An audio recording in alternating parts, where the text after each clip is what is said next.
Hi, I want to talk about the philosophy and animals as a metaphor. It's my view that humans can live in the style of pretty much any animal, and that animals have styles of living that embody philosophies.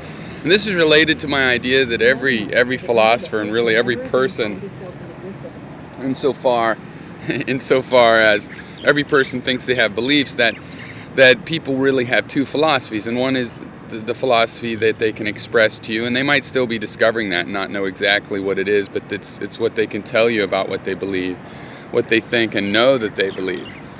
And then they have another philosophy that you could deduce from their behavior, what they would have to believe to explain their behavior. Because a philosophy is a worldview, and the way you view the world defines how you interact with it. Now, animals can have this second sort of philosophy. I think most animals, at least, probably, it appears to me, don't have, a conscious philosophy, but they do have styles of living and worldviews that can be drawn from that. And so I want to sometimes make videos about different animals and the way they live and how we can take them metaphorically. And while they are just metaphors, I don't want to use metaphors like, oh, pigs are dirty and stupid, and use that metaphor. Now, if we're going to use the life of a pig as a metaphor, I want to really understand how that animal actually lives. So I'm going to use two examples from the insect world, and the one is the philosophy of a tick. Now, ticks are parasitic, and they really have no choice. It's not a matter of right or wrong. But humans, when humans are parasitic, we have a choice to be parasitic or not. Now, what is the nature of the tick's life? Well, you see, for one, the tick takes resources from something that, if it gets too weak, will die, and then the tick will die. And that's the nature of the parasite, is that it is dependent on its prey being stronger than itself. So the tick lives this way. We know that it's possible to live in nature and that it's natural to live as a parasite. So what would be the problem for humans? Well, the problem for humans is just that we have stronger ways to live. And why would we choose the weakest way to live? Why would we accept our own weakness?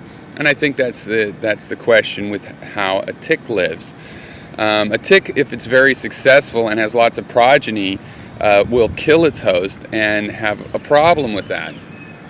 So this is just something I don't think a human wants to embrace openly, and most humans don't. And if they act parasitically, they tend to want to deny it or make excuses for themselves, because no, they don't want to view themselves as powerless as parasites really are with respect to what would be their prey if they were predators rather than parasites. Now, the other example I want to use is the spider. The spider lives a very, very straightforward life and is a very good engineer. Now, I've seen spiders do some amazing things with their webs, swinging around and making new cables, and one of the most amazing I ever saw was I watched a spider cutting a leaf free from its web. And there's a lot of ways to do that wrong, to cut the wrong thread and the leaf swings down and gets caught in another part of the web. And I could see through my understanding of engineering just how careful and really, how intelligent the choices the spider made about engineering, how they are. So I think for those of us that might live as the spider, there's a sort of a calm sort of predation in the spider. It does kill living things and eat meat to survive, but it's also a very careful engineer. It tends to the things that keep it strong. And you can see similarities possibly with my criticisms of the parasite, in that, of course, a predator also can kill off all its food if it's too successful. But it's not adopting a position of weakness, of weak dependence on its prey in the same way that a parasite is.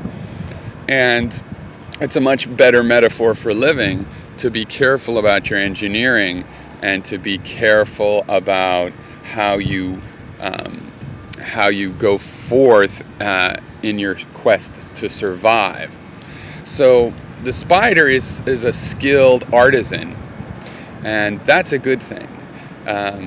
So I'll just leave you with that for now, but I think I'm going to do more videos on various animals and what I understand about the philosophical metaphors we can take from their styles of living.